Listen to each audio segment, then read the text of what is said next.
commerce des armes commence avec un signe spécial, une sorte de signal secret. Tout le monde pense que c'est un milieu de brutes, de mercenaires entraillis qui hurlent dans la jungle. Mais la réalité est beaucoup plus feutrée. Ça se passe dans des bureaux climatisés, entre hommes en costume cravate qui boivent du café haut de gamme.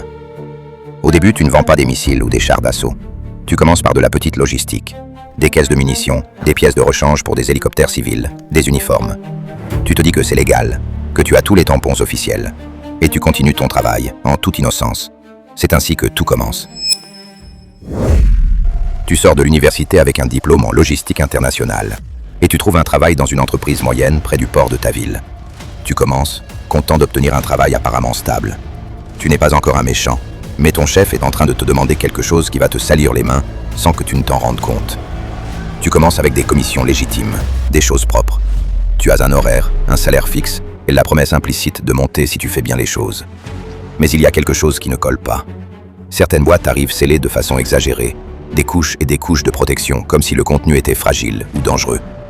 Elles sont stockées dans des zones séparées. Elles ne sont ni bousculées, ni inspectées plus que nécessaire. Tu demandes à ton chef, mais il mentionne que c'est du matériel sensible qu'il ne convient pas d'ouvrir. Et ça a du sens. Dans le port, des milliers de conteneurs se déplacent chaque jour. Qui es-tu pour questionner ce qui a déjà un sceau officiel? En plus, toute la documentation est en ordre.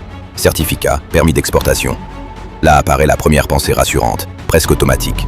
Si c'était illégal, ça ne passerait pas par ici. Et tu continues ton travail, en toute innocence.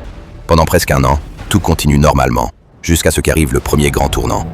Tu es à Dubaï, au bar d'un hôtel où l'entreprise t'a envoyé pour conclure des accords logistiques. Rien d'extraordinaire. Une nuit, après une réunion avec un client, un homme s'installe à tes côtés.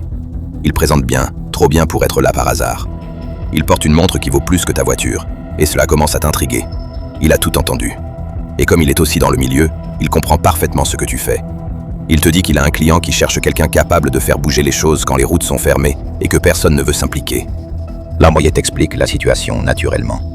Le gouvernement local a bloqué les routes, et l'unique accès possible est par les airs, en utilisant une piste de terre ridiculement courte au milieu de nulle part. Le chargement indique qu'il s'agit d'outils agricoles, rien d'illégal. Le paiement représente 5 fois ton salaire annuel, en cash et d'avance. Pendant un instant, tu as des doutes. Cela semble trop beau pour quelqu'un comme toi. C'est alors qu'apparaît la pensée qui justifie tout. Je ne vends rien, j'organise uniquement un envoi. Les pays ont besoin de stabilité. Sans outils, sans ressources, le chaos est pire. Tu acceptes et l'envoi est lancé. Et contre toute attente, ça marche. L'avion décolle, atterrit et la livraison se fait sans incident. Techniquement, tu as violé les lois internationales, mais personne ne te le présente comme ça. La seule chose que tu remarques, c'est qu'à partir de ce moment, ton ancienne vie n'existe plus. Voyant à quel point c'était facile, tu quittes l'entreprise et tu commences à travailler pour ton propre compte. Sans le savoir encore, tu viens de franchir une ligne rouge. Tu n'as plus de structure, ni de bureau, ni d'horaire. C'est pour ça que tu dois être très prudent. Juste toi, un portable, et quelques contacts qui savent maintenant que tu résous des problèmes difficiles. Tu obtiens quelques clients de plus, mais tu restes un exécutant, pas un chef. Ils t'appellent quand tout est bloqué et que personne ne veut faire le sale boulot. Pour réussir, tu reproduis ce que tu as déjà vu 1000 fois au port. Tu répètes le même schéma, mais à moindre échelle. Ici, tu ne contrôles rien. Tu ne fais que copier un modèle qui existait bien avant toi. À chaque commission, tu commences à vivre entouré de documents, de contrats, de billets et de permis. Mais il y en a un qui commence à se démarquer de tous les autres. Le certificat d'utilisateur final. Un simple papier, en apparence. Il affirme que le chargement est destiné à une force de police, à une armée nationale ou à une entité légitime. Ce document change tout. Tant qu'il est signé et tamponné, l'envoi est légal. Personne ne se demande ce qui se passe après. Personne ne vérifie si les caisses arrivent exactement là où le papier l'indiquait. Si l'avion décolle, le système considère que le travail est fait. Tu sais que ce que tu envoies, ce sont des fusils, des munitions et d'autres types d'engins. Mais là, une nouvelle pensée apparaît. Ce n'est plus de l'innocence pure, mais c'est toujours un anesthésiant. Tant que ça sort du pays légalement, ce n'est plus mon problème. Tu ne mens pas, te dis-tu. Tu utilises les règles telles qu'elles sont écrites. Un autre jour, tu reçois un autre appel. Cette fois, l'appel commence de la même façon, mais quelque chose change. Il ne te parle pas d'une force locale. Il ne mentionne ni ministère ni entreprise de sécurité. Il te donne juste un nom, rien de plus. Ils ne te disent pas qui c'est, ni ce qu'il a fait. Ce n'est pas nécessaire. Tu sais parfaitement ce qui va se passer ensuite. Tu te dis que ce n'est pas différent, que les armes finissent toujours dans les mains de quelqu'un, et que ce n'est pas toi qui appuies sur la détente. Pourtant, cette fois, tu ne dors pas de la même manière. Pour la première fois, tu comprends ce que tu pressentais déjà. Peu importe où finissent les armes. Ce qui compte, c'est que sur le papier, elles ne sont jamais sorties du cadre légal. Pendant un temps, tout fonctionne en t'appuyant sur des tiers. Tu organises les envois et d'autres fournissent les avions, les pilotes et les troupes. Sur le papier, c'est parfait. Moins de risques, moins de visibilité et moins de responsabilité directe. Jusqu'au jour où tout bascule. Une commande est bloquée parce que la compagnie aérienne décide d'annuler le vol à la dernière minute. Elle n'a pas de problème. Elle ne veut simplement pas être associée à cette destination. Le chargement est prêt, les papiers sont signés et le client attend des résultats. Pas d'excuses. Au final, tu trouves un autre avion, un autre équipage, et c'est plus cher. L'envoi part, mais avec du retard. Le client ne se plaint pas, et c'est ce qui t'inquiète le plus. Il te dit seulement que la prochaine fois, il ne pourra pas y avoir d'erreur. Lors d'un autre appel logistique, le client lâche un détail, presque par hasard. C'est mieux de ne pas utiliser ce pilote cette fois. Son vol à Kuala Lumpur a subi une inspection il y a peu. Il le dit comme un simple rapport administratif. Tu t'arrêtes un instant. Cette information ne figure dans aucun document. Elle n'est pas publique, et tu n'en as parlé à personne. Tu ne te demandes pas comment il le sait, mais tu te sens agité, observé. Tu comprends alors une vérité dérangeante. Quand quelque chose tourne mal, tout le monde se lave les mains et tous les regards se tournent vers toi. C'est toi qui t'es porté garant et qui a promis que ça fonctionnerait. Tu n'as pas le pouvoir de décider, mais tu en subis déjà les conséquences. Tu répètes alors ce qui t'accompagne depuis le début. C'est de la logistique, seulement de la logistique. Tu ne contrôles pas la chaîne, mais tu es déjà en plein milieu. Et en sortir ne semble plus si facile. Après plusieurs envois de ce genre, tu commences à noter un schéma. Les problèmes, les retards et les imprévus apparaissent toujours au même endroit. Tant que tu dépends des autres, tu ne contrôles jamais le résultat. Et si tu ne contrôles pas le résultat, tôt ou tard, quelqu'un te tiendra pour responsable. L'idée ne vient pas comme un grand projet, mais comme une conclusion simple. Tu dois éliminer les intermédiaires. Tu commences à chercher des options et tu entends parler d'un vieil avion stocké dans un hangar en Europe de l'Est. Il n'est ni beau ni moderne, mais il est abordable. Et avec un peu de travail, il peut voler à nouveau. Tu l'achètes avec une idée fixe. Ne plus dépendre des décisions des autres. Beaucoup d'entreprises ont leur propre flotte. Ce n'est rien de différent. C'est simplement plus efficace. Tu engages un équipage réduit. Juste ce dont tu as besoin pour remplir les contrats que tu acceptes. Le premier vol avec ton propre avion n'est pas spectaculaire. C'est tendu, silencieux, et ça fonctionne parce que rien ne tourne mal. Et c'est exactement ce qui te convient. À l'atterrissage, une équipe de sécurité engagée par ton client t'attend au milieu de la jungle. Ils portent des machettes et ne semblent pas avoir de compte bancaire. Ce sont eux qui contrôlent la piste, les accès et le périmètre. Personne n'atterrit là-bas sans leur permission. Ils te donnent simplement un sac rempli d'or et de billets. Cela devient de plus en plus normal. Dans certains endroits, ce paiement est une condition. Sans cela, l'avion ne décolle pas à temps, ou alors il part avec des problèmes.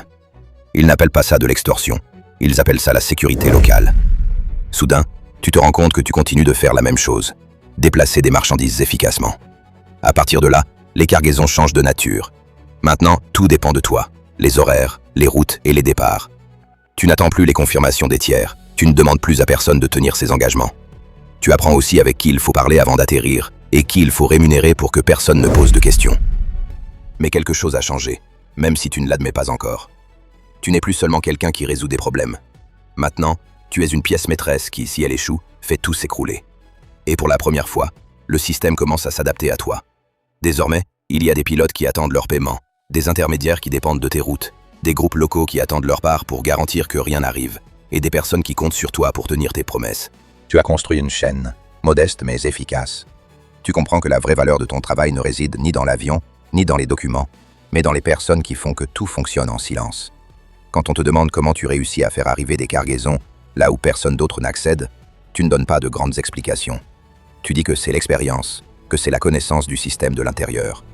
Au fond, tu le crois, car tu n'as pas encore accepté ce que cela signifie réellement. Petit à petit, ton nom circule dans le monde clandestin du trafic d'armes, même si tu refuses encore de l'admettre. Parfois, l'appel ne vient pas d'un client direct, mais d'un intermédiaire parlant au nom d'une multinationale, d'un cabinet de conseil ou d'une firme de sécurité travaillant avec un État. Tu réalises que ta valeur n'est plus seulement d'exécuter, mais de connecter des parties qui ne peuvent pas se parler. Les fabricants qui ne veulent pas connaître l'acheteur, les acheteurs qui ne peuvent pas s'afficher, et les administrations qui ne peuvent rien signer sans s'exposer politiquement. Tu es le pare-feu qui permet aux fabricants, aux gouvernements et aux groupes armés d'agir sans laisser de traces directes. Si quelque chose tourne mal, la pression ne retombe pas sur eux, elle retombe sur toi. Les contrats ne mentionnent jamais les ministères. Les papiers portent toujours le nom d'une société écran. Les décisions cruciales se prennent lors de conversations qui, officiellement, n'ont jamais eu lieu. Car au fond, rien de tout cela ne serait possible si les gouvernements n'étaient pas de la partie. Quand il y a des traités à respecter, des caméras à éviter ou des alliés qu'il ne faut pas froisser, le système a besoin d'intermédiaires pour absorber le risque et la responsabilité. Moralement, tu ne te sens pas coupable. Tu te répètes que tu n'as rien décidé, que tu n'es qu'un rouage. Tu te convaincs que si tu n'étais pas là, quelqu'un de moins prudent prendrait ta place et que le résultat serait pire. Mais tu ne peux plus ignorer une chose. Si tu n'existais pas, beaucoup de ces opérations seraient tout simplement impossibles. Ta valeur grimpe dans la hiérarchie. Et désormais, quand quelqu'un veut qu'une opération se déroule sans laisser de marque, sans apparaître dans les documents et sans s'exposer, ce n'est plus un simple transporteur qu'il cherche. C'est toi. Il cherche quelqu'un comme toi. Pendant un temps, tu continues à travailler normalement, du moins en apparence. Cependant, tu commences à noter de petits décalages qui n'existaient pas auparavant. Des permis qui tardent plus que d'habitude, des appels qui s'espacent sans explication et des réunions annulées au dernier moment. Ce ne sont pas des problèmes graves, mais ils se répètent suffisamment pour laisser une sensation inconfortable. Tu commences à bouger avec plus de prudence. Tu changes de téléphone fréquemment, tu ajustes tes routines et tu évites les déplacements inutiles. Tu te dis que c'est une phase normale, la conséquence de travailler dans des zones instables. Pourtant, la sensation d'être observé ne disparaît pas. La confirmation arrive de façon silencieuse, lors d'une réunion qui ne ressemble ni à un piège, ni à une menace. Elle connaît tes routes, tes avions et tes cargaisons. Elle ne t'accuse pas, elle montre simplement qu'elle sait. Pour cela, il faut des intermédiaires capables de gérer la partie technique sans apparaître dans aucun document réel. Ton rôle est clair, sans qu'il soit nécessaire de le dire explicitement. Arrivé à ce point, tu ne peux plus quitter le milieu. Trop de structures dépendent de toi, et si tu pars, c'est considéré comme une trahison directe. Ce n'est ni une proposition, ni un accord entre égaux, c'est une absorption. À partir de ce moment, certains travaux arrivent soutenus par des structures étatiques qui ne seront jamais associées à eux. Les paiements deviennent plus opaques, les instructions plus indirectes et la marge de manœuvre plus étroite. Tu continues d'opérer, mais maintenant tu sais que tu es toléré tant que tu es utile. Nouveau gouvernement, nouveau discours et nouvelles priorités. Tout d'un coup, quelqu'un a besoin de démontrer qu'il lutte contre le trafic d'armes et de le faire visiblement. Pour cela, il faut un nom, une histoire claire et un coupable crédible. Tu coches toutes les cases pour avoir été trop visible pendant trop longtemps. C'est là que se révèle la logique complète. Tant que le système a besoin de toi, tu existes. Quand il n'en a plus besoin, personne ne te défend. Le trafic d'armes ne repose pas uniquement sur ceux qui tirent ou sur ceux qui fabriquent, mais sur des personnes capables de tout coordonner sans laisser de traces évidentes. Des personnes qui ont fini par croire qu'elles ne faisaient que bien leur travail, jusqu'à ce que le système lui-même décide qu'elles n'étaient plus nécessaires. N'oubliez pas de soutenir ce genre de contenu en vous abonnant et en regardant cette autre vidéo très curieuse que vous allez adorer.